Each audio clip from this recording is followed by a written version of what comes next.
You are wasting your yarn. I know that sounds harsh, but if you've been crocheting the same basic squares and simple dishcloths for a while, and you feel like your work just doesn't look as impressive as what you see online, there's a reason for that.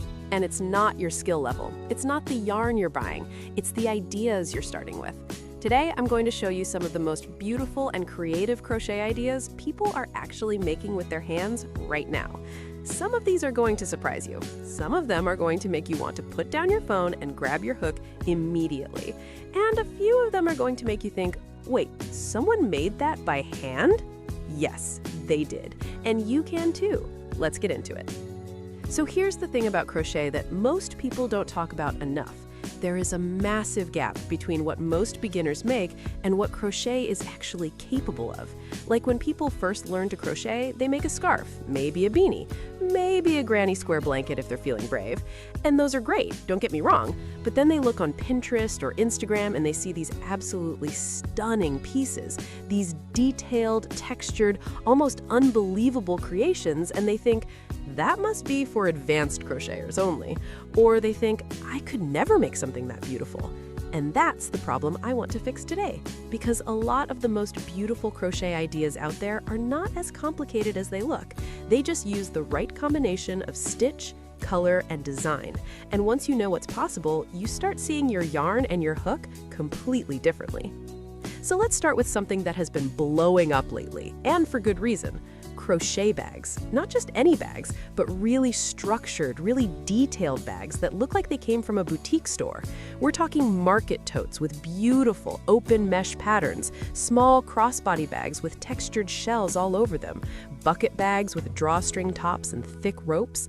The crochet bag world right now is incredible, and what makes these so attractive is that they combine function with art.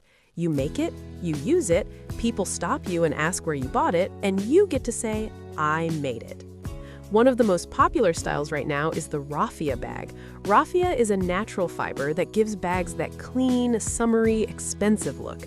When you crochet with it, even a simple stitch pattern looks elevated.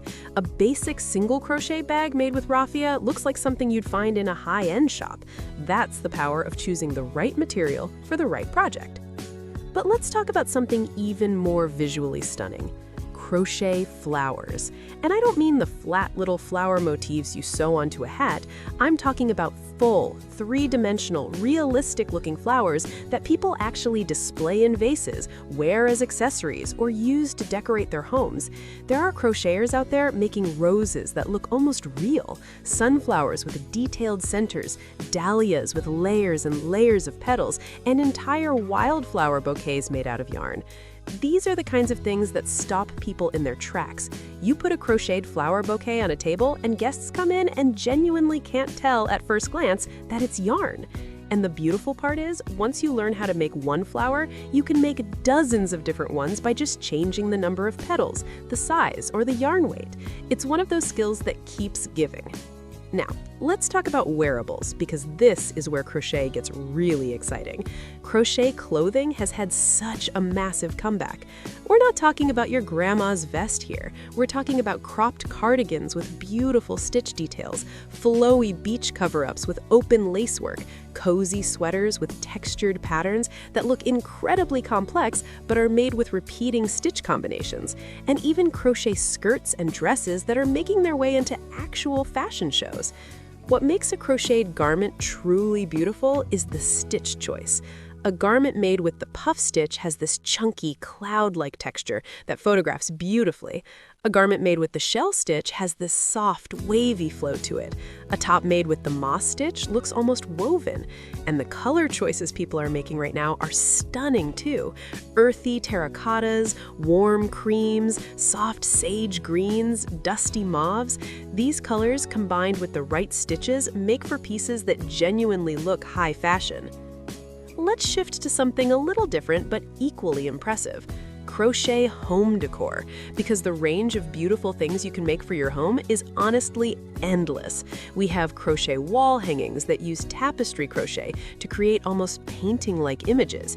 We have macrame-inspired wall decor that combines yarn and wooden dowels into something that looks like it belongs in an interior design magazine. We have chunky knit-style blankets made with extremely thick yarn that look incredibly cozy and luxurious draped over a couch or armchair. One of the most beautiful home decor trends right now is the crochet plant hanger, but not just a simple 3-strand rope style. We're talking detailed, patterned hangers with actual crochet stitch work woven into them, multiple pots hanging at different heights, fringed ends, beads worked in. When done well, a crochet plant hanger is a piece of art on your wall, not just a way to hold your succulent. Another thing that people completely underestimate in terms of beauty is crochet amigurumi. These are the little stuffed figures, animals, characters, creatures, and while some of them are simple and cute, there are artists in the amigurumi world making things that are genuinely jaw-dropping. Tiny, realistic animals with delicate details, fantasy creatures with wings and scales and gradient color changes, miniature characters so detailed they have individual fingers and tiny accessories. The patience and skill that goes into high-level amigurumi is incredible, and the result is always something people can't stop looking at. Now, here's something that doesn't get nearly enough attention: crochet jewelry. Yes, jewelry. You can make earrings with tiny crochet flowers or geometric shapes. You can crochet beaded necklaces where the yarn holds crystals or wooden beads in intricate patterns. There are people making crochet rings, crochet bracelets, even crochet hair accessories that are just stunning. Using metallic thread or very fine cotton yarn, crochet jewelry can look delicate and intricate, almost like lacework. It's one of those ideas that surprises people because they never thought of crochet as something that could produce something that small and detailed. Let's also talk about crochet art pieces. This is crochet that isn't meant to be worn or used. It's meant to be looked at. There are fiber artists creating large-scale crochet installations, full murals, sculptural pieces, and textured canvases. Some of these pieces take months to make. But on a smaller scale, you can frame crochet swatches made with tapestry crochet, which is a technique that lets you work pictures and patterns directly into the fabric using color changes. Imagine crocheting a portrait or a landscape or a geometric design and framing it on your wall. It's a real thing people are doing, and it looks incredible. Speaking of color, one of the biggest things that separates beautiful crochet from average crochet is color work. Specifically, gradient or ombre effects. When you take a project and blend it from one color to another or work in multiple coordinating shades, the result is almost always stunning. You can do this with gradient yarn that does the work for you, or you can manually switch between shades yourself to control exactly where the color changes happen.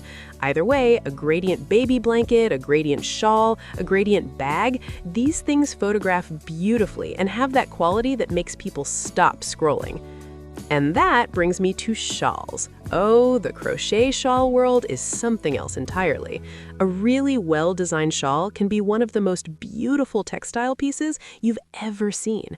There are shawls with intricate lace patterns that look almost like spider webs. They're so delicate and detailed. There are triangular shawls with fringe at the bottom that feel boho and romantic. There are large rectangular wraps made with chunky yarn that feel cozy and substantial.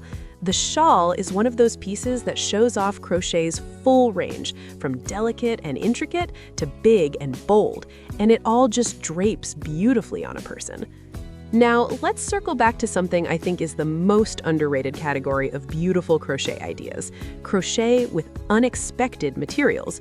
We're so used to thinking of yarn as the material for crochet, but people are crocheting with cotton rope and making beautiful baskets and bowls. They're crocheting with wire and making sculptural jewelry and small art pieces. They're crocheting with jute fabric strips made from old t-shirts and making colorful, durable rugs.